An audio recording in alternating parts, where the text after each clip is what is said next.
একেই বলে লিওনেল স্ক্যালোনির কঠিন মাস্টার প্ল্যান।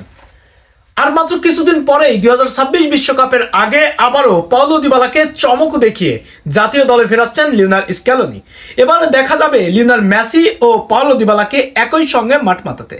পাওলো দিবালাকে দলে ফেরাবে লিওনেল স্ক্যালোনি আর মাত্র কয়েকদিন পরেই দুটি প্রীতি ম্যাচ খেলবেন লিওনেল স্ক্যালোনির শিষ্যরা। এটাই পাওলো দিবালাকে দেখা যাবে নীল সাদা জার্সিতে। তাই তো আর্জেন্টিনাতে আনন্দের উল্লাস, কারণ দীর্ঘদিন পরে দলে ফিরছেন পাওলো দিবালা। গোল্ডেন বয় খ্যাত এই পাওলো দিবালাকে আদৌ কি ফেরাবেন দলে লিওনেল স্ক্যালোনি? খেলবেন কি লিওনেল মেসির সঙ্গে পাওলো দিবালাও?